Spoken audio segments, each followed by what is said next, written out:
আওয়ামী লীগ, বাংলাদেশ আওয়ামী লীগ।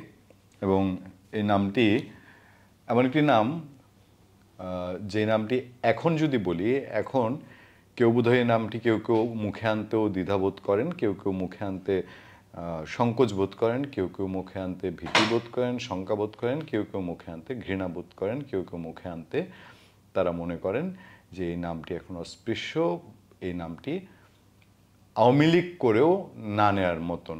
আবার এটাও ঠিক যে এই নামটি বাংলাদেশের গত 50 বছরের ইতিহাসে শুধু নয়, গত 50, 60, 70 বছরের ইতিহাসে এই নামটি একটি অসম্ভব রকম বাংলাদেশের মানুষকে ঐক্যবদ্ধ করার নাম। বিশেষ করে আমরা যদি বলি যে বাংলাদেশের কৃষক, শ্রমিক, মজুর এই শ্রেণীর মধ্যে নামটি একটি একেবারেই হয়ে গেছিল যে পবিত্র একটি নাম।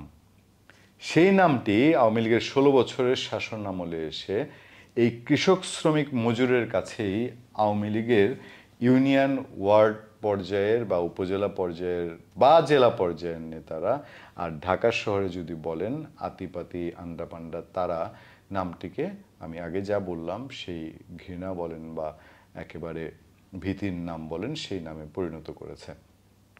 এখন তার একটা অন্যতম উৎকৃষ্ট উদাহরণ, আমি এর আগে বলেছি যে 75 পরবর্তী একটি সময় আওয়ামী লীগের এরকম হয়েছিল, বিএনপিকেও একরকম এরকম একটি পর্যায়ে পার করতে হয়েছে। ভবিষ্যতে কি হবে আমি জানি না।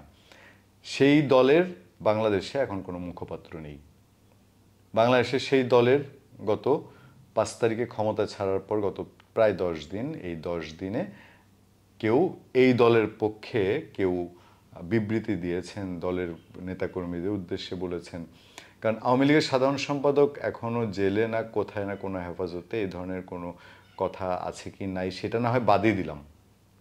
আরও তো আওয়ামী লীগের সে 300 না 400 জনের জাতীয় কমিটি ছিল, কেন্দ্রীয় কমিটি ছিল, প্রেসিডিয়াম বাদ দিলাম, উপদেষ্টা পরিষদ বাদ দিলাম। তাদের আবার ওই মানে আওয়ামী লীগের নেতৃত্ব ভাগ হতে হতে এমন একটা হয়েছিল, আমাদের উপকমিটিগুলো হয়েছিল, ওই উপকমিটির প্রধানরাও তারাও এক একজন ডাকসাইটে মানুষ হয়ে উঠেছিলেন। সেই ডাকসাইটেরাও কেউ কোনো কথা বলেন না। যিনি কথা বলেন এখন, তিনি হচ্ছেন, বিবৃতি দিয়েছেন শেখ হাসিনা দিল্লি থেকে, যেটা নিয়েও সরকারের মধ্যে একটা রিয়েক্ট হয়েছে, আমরা পরবর্তী কন্টেন্টে আপনাদের সঙ্গে এটি আলোচনা করব। কথা বলছেন শেখ হাসিনার পুত্র, শেখ হাসিনার ছেলে, যিনি আওয়ামী লীগের কেবল একজন সদস্য মাত্র। তিনি ওয়াশিংটন থেকে, তার মা যেহেতু আওয়ামী লীগের সভাপতি, সেই জন্যে তিনি সেই দিক থেকে কিছু কথা বলছেন। বেশ কিছুদিন প্রথমে আওয়ামী লীগ ক্ষমতা ছাড়ার পরপরই তিনি কথা বলেছেন। এখন তিনি এমন একটা, আমি বলবো যেটা রাজনীতির একটি তীর ছুঁড়ছেন কিনা বা সেরকম কিছু কিনা, বা সরকারের উপরে সেই ধরনের কোনো রকম একটা প্রেশার তৈরির চেষ্টা কিনা, এবং তার যে বক্তব্যটি নিয়ে আমরা কথা বলবো, এই বক্তব্যটির মধ্যে একটা পরনির্ভরশীলতা আছে কিনা। হেডলাইন: বাংলাদেশে 90 দিনের মধ্যে নির্বাচন নিশ্চিত করবে ভারত, আশা জয়ের। যে কোনো পত্রিকা হলে এটা নিয়ে আলোচনা করতাম না, বলছে প্রথম আলো। এখন 90 দিনের মধ্যে নির্বাচন নিশ্চিত করবে ভারত।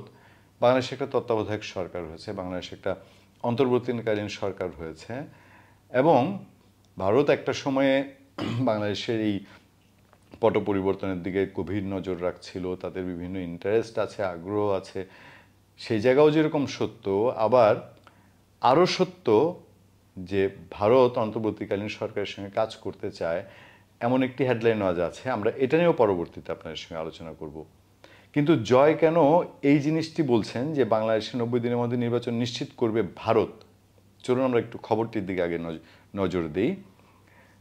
বাংলাদেশের ক্ষমতাচ্যুত প্রধানমন্ত্রী শেখ হাসিনার ছেলে সজীব ওয়াজেদ জয় বলেছেন, বাংলাদেশের সংবিধান অনুযায়ী 90 দিনের মধ্যে জাতীয় সংসদ নির্বাচন আয়োজনের বিষয়টি ভারত নিশ্চিত করবে বলে আশা করছেন তিনি। ভিন্ন একটি দেশ ভারত, আমরা সবসময় ভারতের সাথে বন্ধুত্ব এবং ভারতের সাথে বন্ধুত্বের পক্ষে এবং শত্রুতার বিপক্ষে, এবং আমরা অসংখ্য কন্টেন্টে বলেছি যে ভারতের সাথে শত্রুতার আসলে কোনো জায়গা নেই। ভারত যেভাবে আমাদের ঘিরে রেখেছে, ভারতের সাথে বিভিন্ন পণ্যের জন্য, বিভিন্ন চিকিৎসার জন্য, ভ্রমণের জন্য আমরা নির্ভরশীল।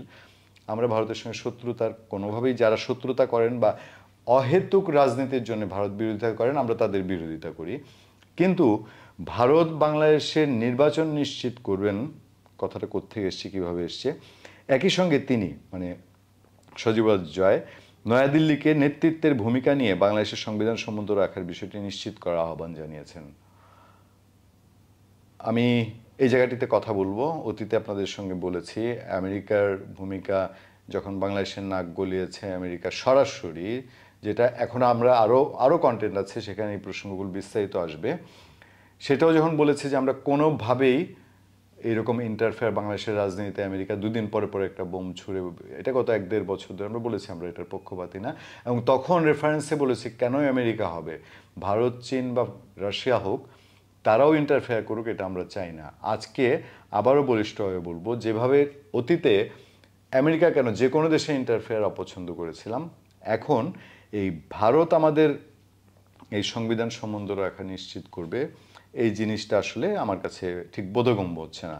যুক্তরাষ্ট্র থেকে ভারতীয় সংবাদ মাধ্যম ইন্ডিয়ান এক্সপ্রেসে বুধবার মানে 14 আগস্ট 2024 অনলাইনে প্রকাশিত এক সাক্ষাৎকারে কথা বলেছেন শেখ হাসিনার প্রধানমন্ত্রীকালে তার তথ্য যোগাযোগ প্রযুক্তি উপদেষ্টা দায়িত্বে থাকা সজীবরাজ জয়। তিনি সজীবরাজ জয় বলেন, আমাদের সরকারের কোটার বিরুদ্ধে অবস্থান নেওয়া ও বিষয়টি আদালতের হাতে ছেড়ে দেওয়া নিয়ে শুরুতেই বিক্ষোভকারীদের সঙ্গে কথা বলা উচিত ছিল বলে মনে করি। আমি একটা মন্তব্য করেছিলাম যে সময় গেলে সাধন হয় না। কোটা বিরোধী আন্দোলন শুরুর পর আমাদের কন্টেন্ট যারা দেখেছেন তাদের প্রত্যেকের মনে থাকা উচিত বা মনে আছে নিশ্চয়ই, আমরা বারবার বলেছি যে কোথায় শিক্ষামন্ত্রী, কোথায় অন্য কোনো মন্ত্রীরা যারা কেন এই পর্যায়ে গিয়ে আন্দোলনকারীদের সঙ্গে বসছে না। এটা গ্যাঞ্জাম বড় হয়ে যাওয়ার আগে 5 জুলাই যখন শুরু হয়েছে আন্দোলন, 15 আগস্টে ছাত্রলীগের আক্রমণের আগে আমরা বলেছি যে এই ছাত্রদের সঙ্গে বসা উচিত, কথা বলা উচিত, কিন্তু তখন আওয়ামী লীগের নেতৃত্বের মধ্যে একটা সাংঘাতিক একগুঁয়েমি ছিল এবং তারা শুধু এর পেছনে বিএনপি জামাত বা সরকার বিরোধী ষড়যন্ত্রই খুঁজে গেছেন। ছাত্রদেরকে যে একটু মন ভোলানোর ব্যাপার আছে, মন ভোলানো বলবো না, এই একেবারে অবুঝ শিশু কিশোরগুলো তাদের মাথায় হাত বুলানোটাই যথেষ্ট ছিল, তাদেরকে শরবত খাওয়াতে হতো না, একটুখানি ডেকে নিয়ে কথা বললে অন্তত এবারকার জন্যে আওয়ামী লীগের মান বাঁচত কিনা জানি না, তবে কিছু একটা অন্যরকম হতে পারতো বলে এতক্ষণে হয়তো বুঝতে পারছে আওয়ামী লীগের যারা সংশ্লিষ্ট আছে তারা। তিনি বলেন, আমরা বলছি যে উচিত ছিল না, কোটা কমানোর জন্য আমাদের সরকার সুপ্রিম কোর্টে আবেদন করেছিল, আমি এই বিষয়ে প্রকাশ্যে একটি অবস্থান নেওয়ার পরামর্শ দিয়েছিলাম, কিন্তু সরকার তা না করে বিষয়টি বিচার বিভাগের হাতে ছেড়ে দিয়েছিল, যেটি অনেক বড় আগুন জ্বালিয়েছিল এই কোটা নিয়ে নতুন সিদ্ধান্ত আদালত থেকে আসার পর। বিক্ষোভ মোকাবেলায় সরকার ভুল করেছে স্বীকার করলেও সহিংসতার পেছনে বিদেশি একটি গোয়েন্দা সংস্থার হাত ছিল বলে দাবি করেন জয়। সবসময়ই সেটা ক্ষমতায় থাকতেও আওয়ামী লীগ করে গেছে। তিনি বলেন, আমার দীর্ঘ বিশ্বাস এর সঙ্গে একটি বিদেশি গোয়েন্দা সংস্থা জড়িত ছিল। এর একটা বড় কারণ 15 জুলাই থেকে অনেক বিক্ষোভকারীর হাতে আগ্নেয়াস্ত্র দেখা গেছে। আমরা সেরকম ছবি বিক্ষোভকারীর হাতে একটা পর্যায়ে গিয়ে, হ্যাঁ 15 জুলাই পরবর্তী যখন জিনিসটা বিশৃঙ্খল হয়েছে তখন আমরা বলেছি যে সবাই এখানে ছাত্র না, আগ্নেয়াস্ত্র দেখা গেছে সেরকম সুস্পষ্ট ছবি আমাদের চোখে পড়েনি, তবে তাদের যে বডি ল্যাঙ্গুয়েজ ছিল, তাদের যে কথাবার্তা ছিল সেগুলো ঠিক ছাত্রসুলভ ছিল না, এবং তাদের যে কর্মকাণ্ড ছিল সেগুলো আমরা সমালোচনা করেছিলাম, সেগুলো কখনোই ছাত্রসুলভ ছিল না অনেকের, সেই বিক্ষোভকারীদের মধ্যে। গত 1.5 দশকে জঙ্গিবাদ নিয়ন্ত্রণে আমাদের সাফল্যের কারণে বাংলাদেশে আগ্নেয়াস্ত্র পাওয়াটা খুব কঠিন। দেশে যদি আগ্নেয়াস্ত্র পাচার ও সরবরাহ করার কারো সক্ষমতা থাকে তাহলে সেটা একমাত্র বিদেশি গোয়েন্দা সংস্থা। ধরেই নিলাম বিদেশি গোয়েন্দা সংস্থা বাংলাদেশে আগ্নেয়াস্ত্র প্রবেশ করিয়েছে, জয়ের কথা ঠিক, আমি যদি এটা ধরে নিই, তাহলে ওনাদের কাজ কি ছিল, ওনাদের সরকারের কাজটা কি ছিল? বিদেশি গোয়েন্দা সংস্থা কেন? এটা যদি একেবারে জাতিসংঘ এনেও অথবা মানে মহাপরাক্রমশালী আমেরিকা ইন্ডিয়া তারা এনেও ঢুকায়, সেটা ঠেকানোর দায়িত্ব সে সরকারের ছিল। তাহলে তারা তখন কি করেছিলেন? তাদের মন্ত্রী এমপিরা কি শুধু গায়ে হাওয়া লাগিয়ে এসির বাতাস খেয়ে আর ওই যে কোথায় কোন বড় বড় প্রজেক্টে কি হবে সেটাই দেখেছেন? তাদের গোয়েন্দা সংস্থা কোথায় ছিল? তাদের পুলিশ প্রশাসন যাদের নাম এখন শোনা যায় এই এত বিরোধীদের জন্য, বিরোধীদের মোকাবেলায় করেছেন, তাহলে তারা কোথায় ছিল? তারা কি সে আগ্নেয়াস্ত্র ঠেকানোর কাজ করেনি। যদি আমি জয়ের কথা সত্য বলি, সজীবদের জয়ের কথা সত্য বলি, শেখ হাসিনা ক্ষমতাচ্যুত হয়ে 5 আগস্ট দেশ থেকে আগের 24 ঘন্টার ঘটনার বর্ণনা দিতে গিয়ে সজীবদের জয় বলেন, জয়ের কথা অনেক কিছু বের হচ্ছে, সেই জন্যই আমরা রিপোর্টের দিকে নজর দিচ্ছি। একদিন আগেও তিনি ও তার মা কেউই ভাবেননি যে পরিস্থিতি এত দ্রুত নিয়ন্ত্রণের বাইরে চলে যাবে। একদিন আগে বাংলাদেশের কোনো পাগলও ভাবেনি, শেখ হাসিনা 4 আগস্ট রাতেও কেউ ভাবেনি যে শেখ হাসিনা 5 আগস্ট পদত্যাগ তো দূরের, মানে দেশ ছেড়ে পালানো তো দূরের কথা, পদত্যাগ করবেন বা এটা ধরনের চিন্তা করবেন বা আপোষের চিন্তা করবেন, এটাও কেউ ভাবেনি। 4 আগস্ট রাতের কথা আমরা কেউ ভুলিনি। আমরা জানি পুরো ঢাকা শহর ছাত্রলীগের নিয়ন্ত্রণে ছিল, যুবলীগের, আওয়ামী লীগের নিয়ন্ত্রণে ছিল। তো জয় যেরকম ভাবেননি, অন্যরাও কেউ ভাবেনি। কিন্তু ভেবেছে এখানে যাদের এতদিনের ক্ষোভ তৈরি হয়েছে, যখন লাখ লাখ লোক উত্তরা থেকে গণভবন, শাহবাগ থেকে গণভবন রওনা দিল, এই মানুষগুলো ভেবেছে যে কিছু একটা করলে এখনই করতে হবে। যাই হোক, জয় বলেন তার মানে শেখ হাসিনা দেশ ছেড়ে যাওয়ার কোনো ইচ্ছা ছিল না, তিনি পদত্যাগ করতে চেয়েছিলেন, রাষ্ট্রপতিকে পদত্যাগপত্র দিয়ে প্রকাশ্যে সে ঘোষণা দিতে চেয়েছিলেন। আমরা জানি যে শেখ হাসিনা একটি ভিডিও বার্তা দিতে চেয়েছিলেন এবং হ্যাঁ, দেশ ছাড়তে চাননি, তিনি তো সর্বশক্তি দিয়ে তিনি ক্ষমতা থাকতে চেয়েছিলেন। এটা তো অনেক পত্রপত্রিকায় রিপোর্টে এসেছে। নিজের ভাষণ রেকর্ড করতে যাচ্ছিলেন, যে কথাটি বললাম, সে কিন্তু সেই সময় ছিল না। এই বিক্ষোভকারী যেভাবে আসছিল সেই সময়টা শেখ হাসিনা ছিল না। ঠিক এমন সময় নিরাপত্তা বাহিনীর লোকজন বলেন, ম্যাম আর সময় নেই, আমাদের যেতে হবে। অনেক ভেতরের কথাই জয় জানানোর চেষ্টা করেছেন, যদিও এগুলো পত্রপত্রিকায় এর মধ্যে চলে এসছে। আমি আর সজীবদের জয়ের বিস্তারিত কিছুতে যাচ্ছি না, একটা জায়গা দিয়ে শেষ করতে চাই। সজীব বলেন, আমি মাকে বুঝিয়ে বলি নিজের নিরাপত্তার জন্য হলেও তোমাকে দেশ ছেড়ে যেতে হবে। লোকজন যদি তোমাকে পায় তাহলে সেখানে গোলাগুলি হবে, অসংখ্য মানুষের মৃত্যু হবে, এজন্য হয় তোমাকে দোষারোপ করা হবে, নয়তো ওই সব মানুষ তোমাকেই মেরে ফেলবে। তাই তোমার জন্য দেশ ছেড়ে যাওয়াই এখন ভালো।